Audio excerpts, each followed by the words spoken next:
Hello everyone, my name is Sean. What does it mean to adopt time as your spiritual path? It seems so fundamental to reality as a living creature in this universe. It begs the question of how has this spiritual path not previously been articulated? Indeed, every living creature in this universe instinctively recognizes the passage of time. Furthermore, numerous wisdom traditions across human history have utilized the wisdom of a focal point to quiet the mind and cultivate inner peace. These focal points inevitably are based on the consistent rhythm of the passage of time. Time, as a spiritual path, is intended to be an evolutionary step forward for the human species. As a spiritual path, it is intended to accommodate wisdom from various global spiritual paths. It is an inclusive spiritual path. Furthermore, the universality of time as a focal point is at the heart of the spiritual path. The realization that every animal in the universe instinctively recognizes the passage of time also applies to humans. Time as a spiritual path is intended to help humans reconnect with these animal instincts for the evolution of our species. Time can address many of the problems of organized religion, while still allowing for what wisdom is present in these paths to be carried along in our evolutionary journey. Time recognizes that specificity is at the root of religious conflict. The moment we attempt to specify my version of God versus your version of God, we create a milieu where conflict is always a potential. Previous spiritual seekers have recognized this and evolved the use of our language to be intentionally vague. Those at the forefront of inclusivity often use terms like source, higher power, or the divine.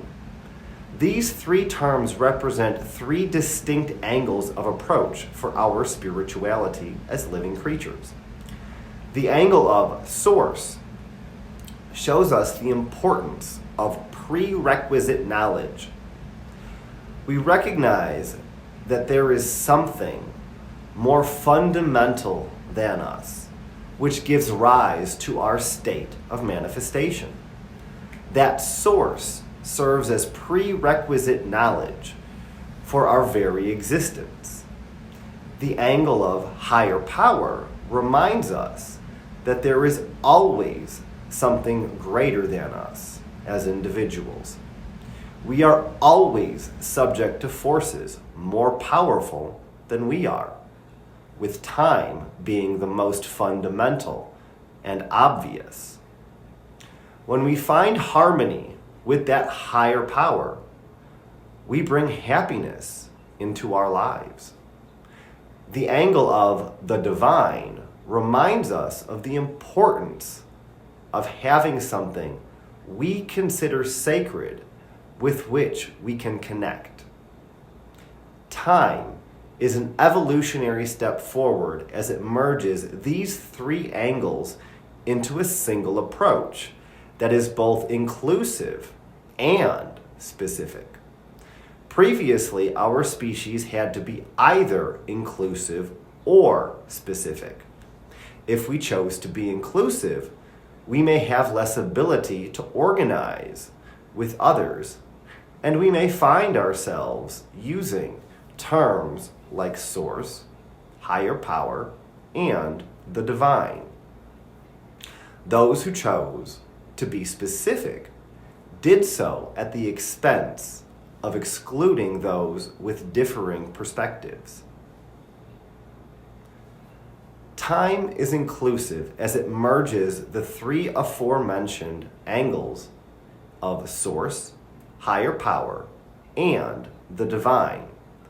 Time serves as the prerequisite knowledge for all states of manifestation that we can access through our awareness as humans. We are subject to time as living creatures.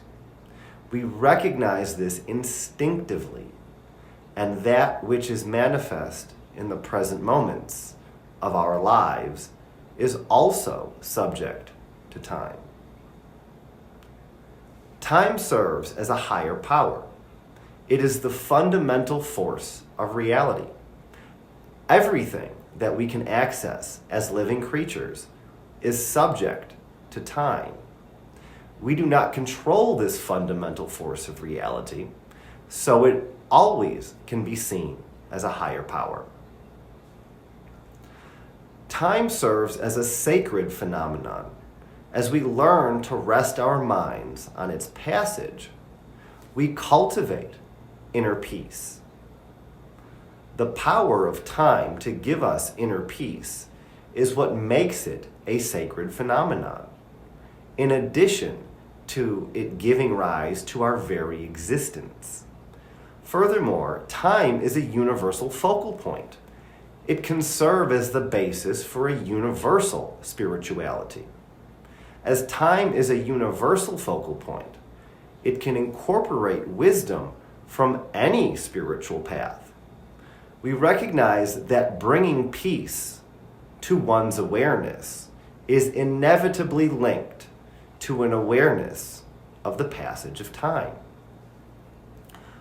On one end of the spectrum, there is wisdom that helps those remain in the present moment, no matter what is happening in their environment. On the other end of the spectrum, there is wisdom that helps those who are still struggling to let go of events that happened years ago. Both of these are joined by a realization that time has indeed passed. The events of the past are no more, whether they occurred a second ago or a decade ago. We recognize that the human species has yet to fully articulate the knowledge of time. When we learn to rest our mind on its passage, we can gain insights into its specific attributes. We can produce knowledge of time through this pathway. While there is no telling how long this process may take, time as a spiritual path has this twofold benefit. We can apply its basic knowledge to find inner peace. And when everyone in our species does this, we will realize world peace. Then we can explore an advanced understanding of time as we produce knowledge on its specific attributes together. This is a sensible roadmap for human evolution. Time is an advanced focal point. For those of us familiar with Eastern wisdom, especially yogic philosophy, there are levels of mental focus. Using the terminology of yoga, there is the initial level of concentration, or dharana. After focusing one's mind in the process of concentration, one is then able to access a more advanced, quote, effortless state called meditation, or dhyana. Resting one's mind upon time is intended to indicate that it is an effortless state of mental focus, equivalent to dhyana. I have found that being able to clearly explain the goal in meditation helps the practitioner to apply concentration techniques correctly as they journey toward this effortless state. Really, with time as a spiritual path, one learns to acquiesce to the present moment. With practice, this acquiescence becomes effortless.